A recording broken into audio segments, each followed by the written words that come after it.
All right, guys, so this one's controversial. Trigger alert for all of the leftist liberals. This might upset you, but we're going to talk about this whole situation in the Strait of Hormuz and what NATO did yesterday after President Donald Trump asked them to assist and to send warships into the strait. And then I'm going to tell you what I think the United States ought to do, what Donald Trump ought to do. I feel like picking up the phone to give him this idea. And it's bold, it's ballsy, but it's a great idea. And I'm sure there's going to be people who disagree with it and don't like talk like this. But you know what? It's time out for this world welfare program that all of us taxpayers are paying for. Now, what do I mean by that? Well, let's talk about these NATO nations. Let me go to my notes here. I'm going to share a little bit of information with you so you can understand how ridiculous this is that these nations refuse to help, declining to send naval forces to help reopen the Strait of Hormuz. The countries are Germany, the United Kingdom, Australia, Japan, and Luxembourg. Okay, so Japan and Australia are not NATO members, but they are U.S. treaty allies, and they were specifically named in reporting as refusing the request from President Trump. So let's talk about how much that we spend, the United States military, okay, putting bases in some of these countries and defending the NATO, all right? So, Germany, let's start there. We've got bases in Germany. Ramstein, Stuttgart, there's several of them. My brother was at Hanau, Germany, when he was in the Army, Air Defense Artillery. We have roughly 10 billion, tens of billions, not 10 billion, tens of billions of dollars in infrastructure and annual operating costs for the bases in Germany. Yep, that's right, because they're part of the NATO umbrella. Well, how about the UK, which, by the way, we're going to have to do another video on the UK because they're losing their minds. And my prediction is the UK is going to become an enemy of the United States, and I'll tell you exactly why on a different video. So we've got deep intelligence and military integration, the Five Eyes system. We've got U.S. basing and joint operations valued in the billions in the UK. How about Luxembourg? Well, they are also protected under NATO Article 5, and they are in the U.S. defense umbrella, so we spend a ton of money there. Australia is not in NATO, but they do host U.S. Marines in Darwin, all right? And they are a major intelligence partner and part of the Five Eyes program. Now, Japan is where a whole lot of money is spent. So Japan's got 54,000 U.S. troops. Yep, we got bases there that the cost of these bases exceeds $6 billion annually per base. I mean, it's just insane. So, they benefit from us spending all this money and having troops there. So we go around and we ask all these folks, hey, chip in and help out. Chip in and help out, and let's reopen the strait. And they all said no. Meanwhile, the Arab nations, Saudi Arabia, Qatar, Oman, oh my goodness, the UAE, there are about 5 or 6 Arab nations who are saying, let's get this done. United States, do whatever you have to do, and we're going to help, and we will help militarily to fight against Iran after they mercilessly attacked them, stupidly, I should say. And so it's funny that the NATO nations are sitting back, living off of the United States welfare program, but it's the Arab nations that are kicking in saying, hey, let's go get this thing done. Now, that's crazy. Now, let's talk about how much oil moves through that strait every day, how many ships, and who the recipients are. So this is interesting here. And then I'll give you some insight on why it affects the United States, even though we don't get much from there at all. So every single day, you've got 20 billion barrels of oil going through that strait. So that makes the Strait of Hormuz the most important oil choke point on planet Earth. Yep, that's right. And there's 60 oil tankers that move through that strait every day. Well, where's all that oil going? That's what some people might wonder. Well, I'll tell you where it's going. I'm going to give you the top 5 recipients. Let's see here. I've got 4, actually. Okay, so who's the biggest one? It is China. China, yes. China is the largest recipient of oil from the Strait of Hormuz. That's what they need, and that's why this war and the shutting down of the strait is really affecting the Chinese economy and manufacturing. They are in a pinch. Who's the second biggest recipient? Well, that's none other than India. Yes, that is right. The country of India gets the majority of their oil from the Strait of Hormuz. That is right. Let's move on. Next, we have Japan. Yes, the place where we got 54,000 troops and all those bases. And then we have South Korea. They are a big recipient of oil that comes through the Strait of Hormuz. Well, how much does the United States use? How much of our oil do we get from there? Well, would you believe that it's less than 5%? So where do we get our oil? We get our oil from Canada.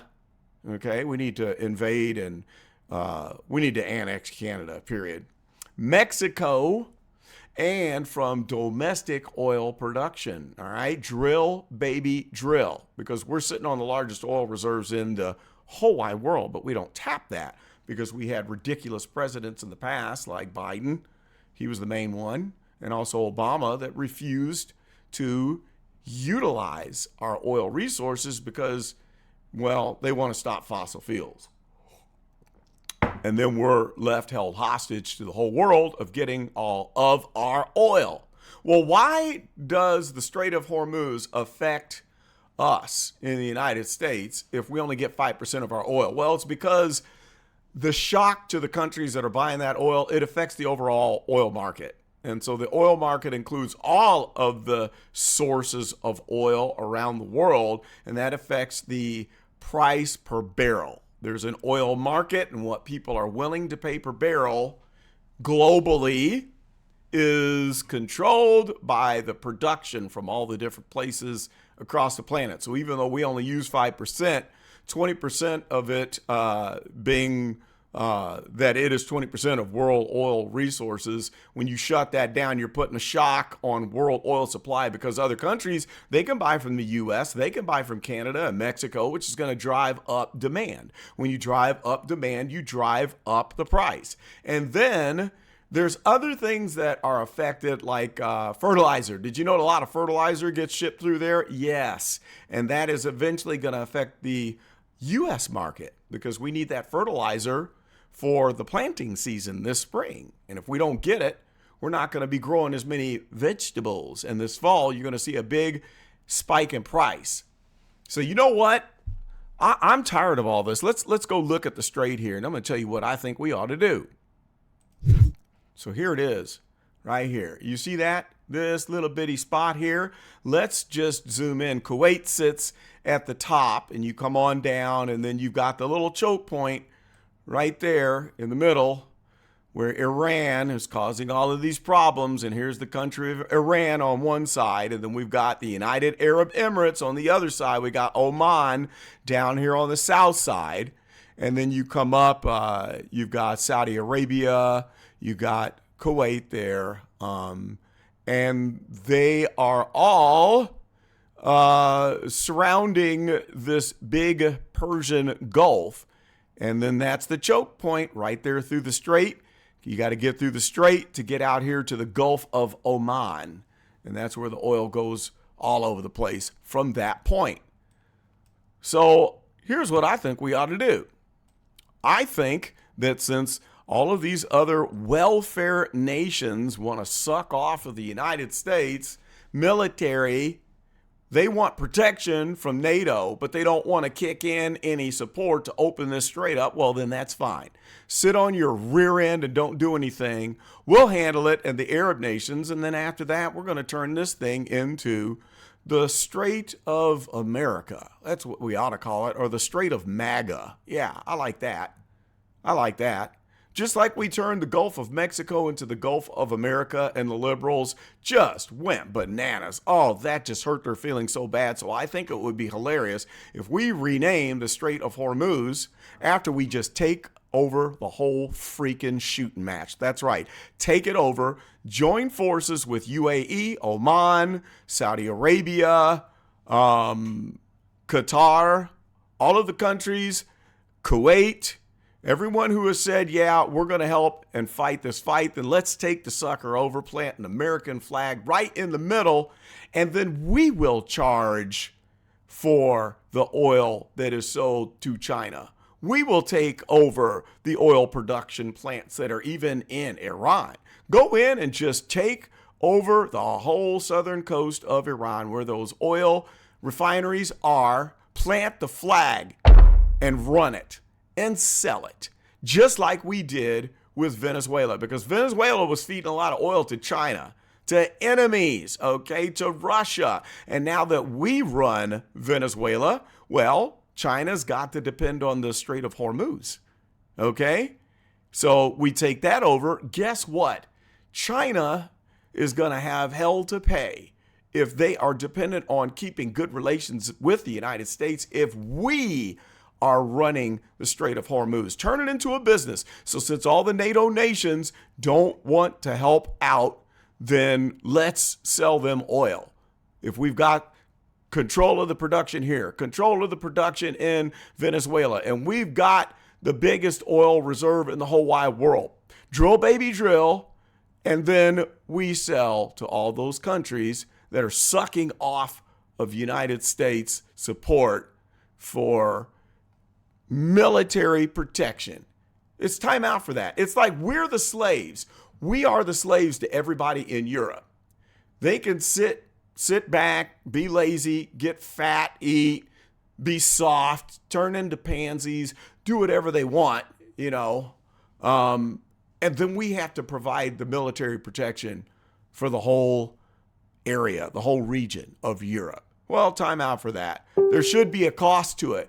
I'm sick of paying taxes every year and watching these countries live off of the welfare program. There's other aspects of the worldwide welfare program. One of them is fraud, Somali fraud, California fraud, holy smokes, Ohio fraud. We need to cut out all of the fraud because it's basically welfare fraud. It's free money for people who want to steal. And then we got all these folks around the world who want to live off of the great and insurmountable United States military. Well, time out for that. Stick a flag on it, pave it over, put a McDonald's in, bring in a resort. Let's make a resort. Bring in some recreational boats, and let's turn it into something that is beautiful. Just like what we have, what's the big man-made island that Saudi Arabia has? I can't think of it just because I'm thinking of it. Post it in the comments below and let me know. You know what I'm talking about. But anyway, that's what I think we ought to do. Stop messing around. Pull no punches and take it over. Since we spent all this money on the invasion, we need to finish the job. We don't stop here like the Bushes did and let them go bananas another decade down the road. Let them start producing nuclear weapons down the road. Allow them to take over this strait again down the road. No. We're going to have to plant a flag on this thing and put a military base in Iran and work with the people who want us there and make sure that this never happens again. Now, I'm sure there's going to be a lot of people that get upset with that and that disagree. Well, I'm sorry. You're a pansy. That's all I got to say about that. This is Carlton, and I am out. I swiped away the wrong screen. Let's try that again. This is Carlton, and I am out.